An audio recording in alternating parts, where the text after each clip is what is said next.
연병.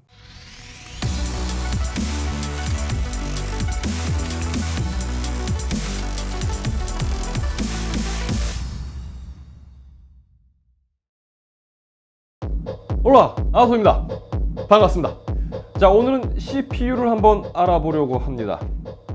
네, 인트로에서도 보셨겠지만 아주 화려한 어벤져스 에디션 패키징과 함께 출시된 인텔의 1850K입니다.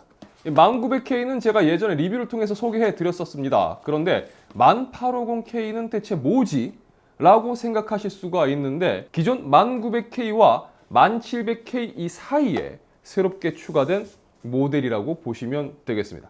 뭐 패키징은 일단 꽤 화려한데, 네, 어벤져스 에디션입니다. 뭐 그렇다고 특별한 게 적용된 건 아니고요. 내부에 이런 카드 하나가 추가된 것 외에는 딱히 다른 게 없습니다. 얼마 전 출시된 마블 어벤져스 게임 개발에 인텔의 기술이 적용되면서 뭐 이를 기념하는 정도의 의미로 보시면 되겠습니다. 뭐 저도 이거 구입하면 어벤져스 게임 코드라도 주는 줄 알았는데요.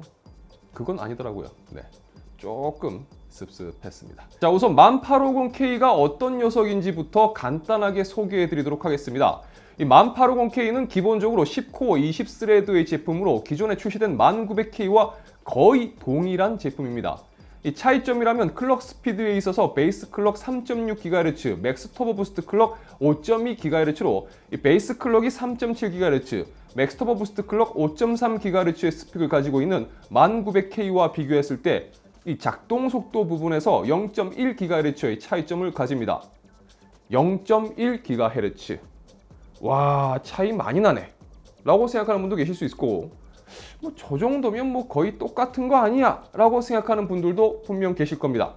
그 외적으로는 1900K에서 지원하는 인텔 V 프로 플랫폼 엘리지빌리티, 인텔 스테이블 이미지 플랫폼 프로그램, 그리고 인텔 트러스트 익스큐션 테크놀로지가 1850K에서는 지원하지 않는다는 부분 정도가 뭐 차이점이라고 볼 수가 있을 것 같습니다. 그런데 방금 말씀드린 이 기능들은요, 사실 뭐 대부분 엔터프라이즈 영역에서 활용되는 기술이기 때문에 일반 소비자 기준에서 놓고 보면 그냥 뭐 딱 0.1GHz의 클럭의 차이점을 주요 특징으로 보시면 될 것 같습니다. 이 1850K 이 제품이 나왔을 때 제가 개인적으로 관심이 있었던 것은 사실 딱 하나였습니다.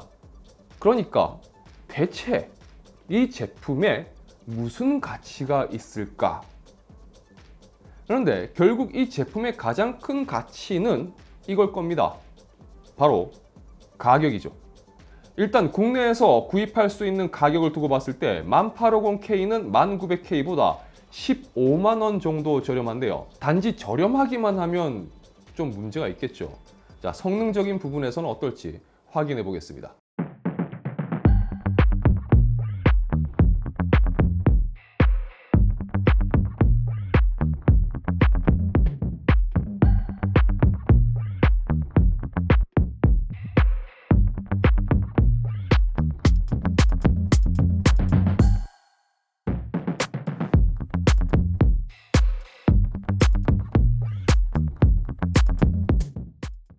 자, 기본적으로 벤치 테스트만 두고 보면 성능적인 부분에선 예상하셨겠지만 0.1GHz 정도의 클럭 스피드의 차이만 있기 때문에 큰 차이가 없는 것을 보실 수가 있습니다. 렌더링 성능에서도 1초에서 5초 정도의 차이이기 때문에 이대로 사용한다고 보면 체감되는 부분에서는 크게 차이점을 느끼기 힘들 정도라고도 볼 수 있을 것 같습니다.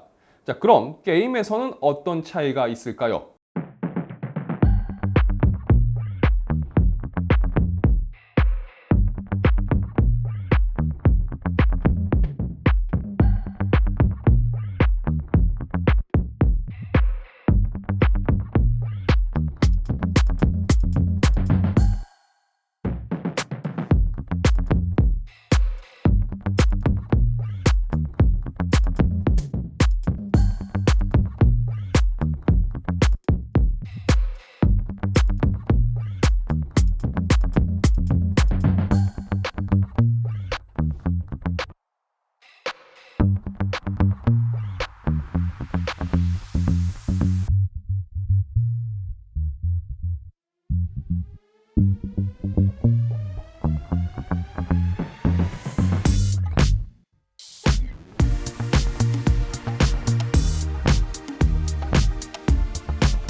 예상하셨겠지만 평균 프레임 기준으로 두고 봤을 때 거의 동일합니다. 이 1900K가 올코어 4.9GHz로 구동되는 반면에 1850K는 딱 0.1GHz 낮은 4.8GHz로 구동되는 걸 볼 수가 있습니다. 그 외에는 큰 차이점이 없습니다. 오히려 게임에 따라서는 최소 프레임에서 1850K가 조금 더 좋게 나오는 경우도 있었습니다. 하지만 게임 내 최소 프레임 측정의 경우는 편차가 있는 편이기 때문에 단지 절대값으로 보기는 좀 그렇습니다. 자, 그러니까 여튼 게임 성능에서도 큰 차이가 없습니다. 여기까지만 두고 본다면 1850K는 1900K 대비해서 상당히 가격적인 부분에서 매력이 있습니다. 15만 원이나 저렴한 가격에 1900K와 동일한 성능을 내준다면 당연히 좋다고 봐야 되겠죠. 그런데 이렇게 되면 또 1900K가 상당히 애매해지죠. 정말 단지 0.1GHz의 클럭 스피드 차이만 있을까요? 1850K와 1900K의 차이점은 오버클럭에서 나타났습니다. 우선 이 이야기를 먼저 말씀드리도록 하겠습니다.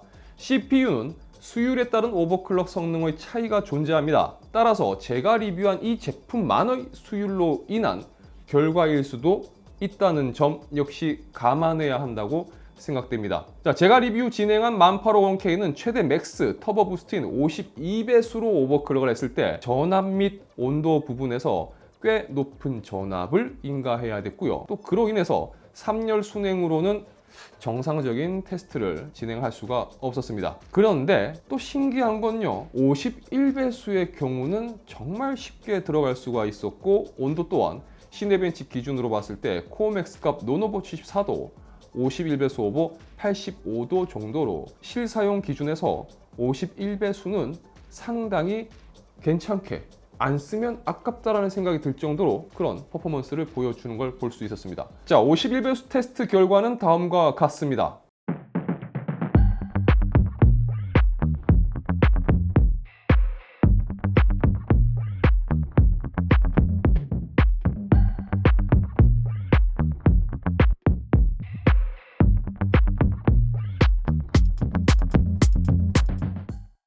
보신 것처럼 51배수로 오버를 할 경우에는 벤치 점수 상에서 향상되는 부분은 둘째 치더라도 렌더링에서의 성능 부분을 두고 본다면 이제는 좀 체감이 되는 정도의 차이점이 나온다고 볼 수 있습니다. 자, 게임에서는 어떨까요?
사실 큰 차이는 없습니다. 테스트에 사용된 게임들에서는 그다지 큰 차이점을 보기 힘들었었는데요. 단 CPU 의존도가 좀 높은 편인 배그의 경우는 평균 프레임에서 10프레임 가까이 올라간 것을 볼 수가 있었습니다. 자, 그럼 내용을 정리를 해보겠습니다. 테스트에서 사용한 이 CPU만의 문제인지 아니라면 1850K의 전체 라인업의 특성이 그런지는 모르겠지만 제가 테스트한 기준으로는 52배수 이상의 오버수율이 썩 좋은 편이 아니었습니다. 어쩌면 이 부분에서 1900K와의 차이점이 생기는 건 아닌지 모르겠네요. 하지만 체감되는 성능 부분과 실제 사용 부분에서만 두고 본다면 15만 원 가까이 저렴한 가격에 10코어 20스레드의 51배수 실사용을 목표로 두고 본다면 나름 메리트가 있는 모델이라고 볼 수가 있을 것 같습니다. 단 오버클럭을 할 생각이 없고 10코어 20스레드를 갖춘 그냥 고클럭 CPU만 필요한다고 한다면 이 녀석보다 조금 더 저렴한 가격에 1900이나 1900F도 있기 때문에 사실 이건 소비자들의 사용 목적과 사용 방식에 따라 선호도가 달라질 수 있다고 생각이 됩니다. 이 게이밍과 영상 편집 그리고 다양한 생산성 작업 거기에 스트리밍까지 감안했을 때 높은 오버클럭 성능과 또 고클럭 메모리 사용까지 염두에 두고 있다면 뭐 좀 더 가격적인 메리트가 있는 1850K도 참고해 본다면 좋을 것 같습니다. 이번 영상은 여기까지입니다. 영상이 유익하시다면 좋아요와 구독 그리고 알람 설정 부탁드리겠습니다. 저는 다음 영상에서 다시 인사드리도록 하겠습니다. 시청해 주셔서 진심으로 감사합니다. 지금까지 아토였습니다. 고맙습니다. 자, 가격대가 다양해지고 모델이 다양해지는 건 전 좋다고 생각합니다. 소비자들이 선택할 수 있는 선택지가 굉장히 많아지는 거니까요. 엔터프라이즈 관련한 몇 가지 기술 지원이 빠지긴 했지만 일단 소비자 기준에서 두고 본다면 1900K와 성능 차이가 거의 없는 1850K는 뭐 가격적인 부분을 생각해 본다면 분명 메리트는 있습니다. 오버클럭 수율 때문에 부정적으로 바라보기보다는 뭐 이 제품만이 가진 그 특징에 또 그런 특징을 필요로 하는 수요층도 분명히 있을 거니까요. 뭐 수율에 있어서는 다 확인해 본 게 아니라 단정지어서 말하기는 좀 그렇지만 뭐 한편으로는 이 녀석이 또 고수율이 되어버리면 1900K의 입장이 상당히 곤란해지겠죠. 뭐 제품마다 특징이 있으니까 그 특징을 이해하시고 또 혹시라도 구매할 예정이라면 참고하셔서 잘 판단하시는 게 좋을 것 같습니다. 자, 저는 이제 또 다른 리뷰로 찾아뵙도록 하겠습니다.